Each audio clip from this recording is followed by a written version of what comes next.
సింహాన్ని నువ్వు టీవీలో చూస్తుంటావు, పేపర్లో చూస్తుంటావు, లేదా బోన్లో చూస్తుంటావు. గంభీరంగా నడవడం చూసావా? జూలు విప్పి కసిగా వేటాడడం చూసావా? చాచి కొట్టానంటే 1.5 టన్ను వెయిట్ రా. చూస్తావా? హే, ఈ విషయం నేను ఇంత తప్పకుండా చెప్పి తీరాలి. ఇక్కడ ఇంత అందంగా ఇంకెవరూ లేరనుకుంటాను. I really like you. Do you love me? ఏమండి, ఐఎమ్ వాచ్ మెకానిక్, యూనో. అదే 2 నిమిషాలు సరి చేసేస్తాను. ఏంటని అలా చూస్తున్నారు? నో, అయ్యో నేనేం చేయలేదు. ఇది అది బై న్యాచురల్ వస్తుంది. I'm watch mechanic. అసలు సూర్యకి మీ వాయిస్ సెట్ అవుతుంది అని చెప్పేసి సూర్య గారే కనిపెట్టారా, లేకపోతే డైరెక్టర్స్ ఎవరన్నా దీన్ని? అంటే యాక్చువల్గా దానికి ముందు శివపుత్రుడు అని ఒక సినిమా వచ్చింది. అవును, లైలా గారు, బాలగారి direction. So if I'm right, that is the first film Suriya గారిది డబ్ చేయడం అనుకుంటా తెలుగులోకి. దాంట్లో వాసు చెప్పాడు. ఇప్పుడు మన ధనుష్కి వాళ్ళందరికీ చెప్తుంటాడు, జయం రవి వాడికి అందరికి, ధనుష్కి వాడికి చెప్తుంటాడు, విజయ్కి వాసు అని. తను దాంట్లో యాక్చువల్గా సూర్యకి చెప్పాడు. అది టోటల్గా ఒక ప్లే బాయ్ క్యారెక్టరు, ఒక వెరీ ఒక అమెచ్యూర్గా సరదాగా తిరిగి అల్లరిచల్లగా తిరిగేటువంటి క్యారెక్టర్ అనమాట. సో తన యూత్ కాబట్టి వాసు చెప్పేశాడు. గజనీకి వచ్చేసరికి ఏమైంది అంటే వేరియేషన్స్ ఉన్నాయి దాంట్లో. ఇది వచ్చి మెమరీ లాస్ వచ్చిన తర్వాత టోటల్గా ఆ డీలింగ్ వేరు, ఆ క్యారెక్టర్ యొక్క మూవింగ్ వేరు, ఈ క్యారెక్టర్ వేరు. సో వాసుది రెండింటికి సూట్ కాదు అని అన్నప్పుడు వెల్లిగంటి గారు, యాక్చువల్గా వెల్లిగంటి గారు మన వెల్లిగంటి గారు అబ్బాయి శశాంక్ వెల్లిగంటి గారు తన వాళ్ళ చేసినప్పుడు అప్పుడు తను అన్నాడు, శశాంక్ అన్నాడు, అంకుల్ మీరు ఏదైనా చూస్తారా, ట్రై చేస్తారా నాకు, ఎందుకంటే నాకు ఈ 2 షేడ్స్ ఉన్నాయి. ఫస్ట్ది ఓకే వాసింది, బట్ మెమరీ లాస్ వచ్చిన తర్వాత ఆ క్యారెక్టర్ మేనేజ్ అంటే ఐ థింక్ మీరు అయితే కరెక్ట్గా ఉంటుంది. బికాస్ నేను అప్పటికేంటంటే ఇటు 2 మాస్ క్లాస్ 2 కొట్టడం మొదలెట్టాను కాబట్టి సో ఓకే చేద్దాం. సో ఇట్ వాస్ యాక్చువల్గా చెప్పాలి ఏంటంటే శశాంక్ ఐడియా, వెల్లిగంటి గారి ఐడియా. దెన్ కొంచెం ఒక feedback from the director also. So I think కొంచెం ఇలా కాకుండా ఈ 2 వేరియేషన్స్ ఉన్నటువంటివి ఉంటే బెటరు అని చెప్పానండి. అప్పుడు నేను అంటే దానికి ముందు నేను ఈ మాసాలన్నీ స్టార్ట్ చేసి వస్తున్నాను కాబట్టి ఇంకా దానికి ముందే మన ఒకే ఒకడు అర్జున్ గారికి మొదల్ డబ్బింగ్. సో ఆ 2 అప్పుడు అలాగా నేను సూర్య గారికి అది గజనీ చెప్పడం.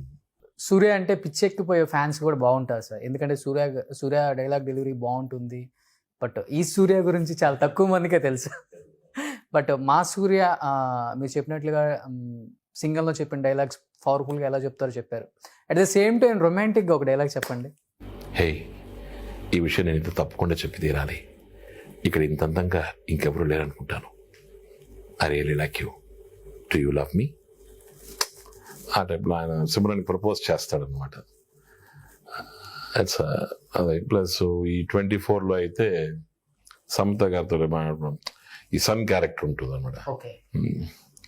ఏమండి, ఐఎమ్ వాచ్ మెకానిక్, యూనో. అదే 2 నిమిషాలు సరి చేసేస్తాను. ఏంటని అలా చూస్తున్నారు? నో, అయ్యో నేనేం చేయలేదు. ఇది అది బై న్యాచురల్ వస్తుంది. I'm watch mechanic. కొంచెం ఇది అంటూ ఉంటుంది.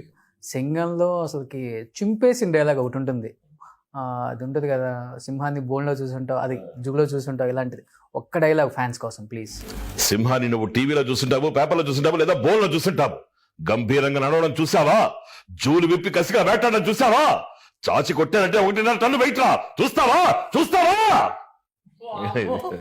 మా పక్కన కెమెరామెన్ అదిరిపోతుంది. నిజంగా గ్రేట్. నిజంగా మేమే ఎంతగా ఫీల్ అవుతున్నాం అంటే అసలు ఆ రియల్ లైఫ్లో యాక్ట్ చేసే రియల్ హీరోస్ మీతో ఎలా అసలుకి ఎలా షేర్ చేసుకుంటారు వీటి గురించి? అసలు మీతో మీకు థ్యాంక్స్ చెప్పుకుంటారా? డెఫినెట్గా అది చెప్పారు. మీకు సూర్య గారు ఫోన్ చేసి ఇమ్మీడియట్గా రిలీజ్ మరుసటి రోజు మధ్యాహ్నమే ఫోన్ చేసి చాలా ఎక్సలెంట్గా ఉంది సార్ అని చెప్పడం. అండ్ ఇంకా ఏంటంటే తమిళ కంటే కూడా తెలుగు బాగా వచ్చింది చెప్పడం.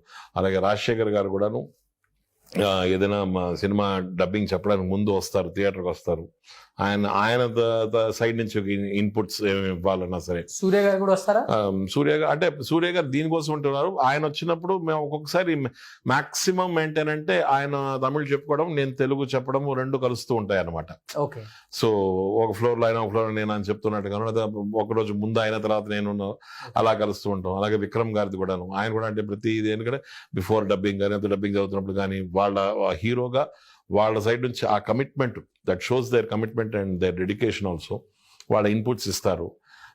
సార్ నేను అక్కడ ఆ సీన్ ఇలా ఉంటుంది మీకు డబ్బింగ్లో చెప్పుంటాను, బట్ ఇలా చూసుకోండి అని చెప్పనని వాళ్ళ ఇన్పుట్స్ ఇవ్వడం కానీ. సో వాళ్ళ కమిట్మెంట్ హీరో ఇంటరాక్షన్ ఉంటే ప్రతి ఆల్మోస్ట్ ఉపేంద్ర గారితో అయితే కన్యాదానం అవన్నీ చెప్పినప్పుడు ఆయన పర్సనల్గా హోటల్కి పిలిపించి కూర్చొని నాతో మాట్లాడి, మూర్తి గారు నేను ఇలాగ ఉంది, కొంచెం ఈ సినిమాలో ఇలా సాఫ్ట్గా చేశాను, అలా చేశాను చెప్పానని ఆయన. సో ఆల్మోస్ట్ ప్రతి ఒక్క హీరో సైడ్ నుంచి కూడా వాళ్ళ ఇన్పుట్స్ ఇవ్వడము, నాకు ఇలా చూసుకోండి, ఇలా చేసాను చూసుకోండి అని చెప్పని చెప్పడాలు. విక్రమ్ గారు కానివ్వండి, నేను అలాగే ఫస్ట్ సఖీ మాధవన్ గారిది అప్పుడు దాని తర్వాత మొన్న ఇప్పుడు రీసెంట్గా రాకెట్రీ అని చేసాం, ఎట్టు రిలీజ్ అనమాట. దాంట్లో ఆయన నంబినారాయణ అన్న ఇస్రో సైంటిస్ట్ క్యారెక్టర్ చేశారు మాధవన్ గారు. సో కమింగ్ టు అజిత్ గారు అండి, తమిళ్లో నుంచి తెలుగులో ఇంకొక యాక్టర్ ఎవరైనా మేము బాగా ఇష్టపడతామంటే అజిత్ గారు కూడా ఉంటారు ఎప్పుడు ఆ లిస్ట్లో. ఆయన వచ్చిన విశ్వాసం కావచ్చు, వివేకం కావచ్చు, ఆయన ఫ్యాన్ బేస్ని పెంచేసింది తెలుగులో, అంటే నెక్స్ట్ లెవెల్కి వెళ్ళిపోయారు అక్కడ. అంటే అంతకు ముందు నుంచే తెలుగులో మంచి ఫ్యాన్ ఫాలోయింగ్ ఉంది, ఓకే, బట్ ఆ సినిమాలతో మంచి గౌరవం కూడా వచ్చింది ఆయనకి. ఒక తండ్రిగా అంత డౌన్ టు ఎత్తుండి చేయటం అనేది కూడా ఆయనకున్న క్రేజ్కి తమిళ్లో అది గ్రేట్నెస్. అవును, నాకు తెలిసి is the only hero if I'm right salt and pepper look తోటి యాక్ట్ చేయడం అనేది మామూలు విషయం. ఆయన ఒక్కళ్ళే చేస్తారు, అంత న్యాచురల్ డేరింగ్. అండ్ బిల్లాలో చూసిన అజిత్ వేరు, విశ్వాసం వివేకాలను చూసిన అజిత్ గారు వేరు. సో అజిత్ గారు వాయిస్ ఒక్కసారి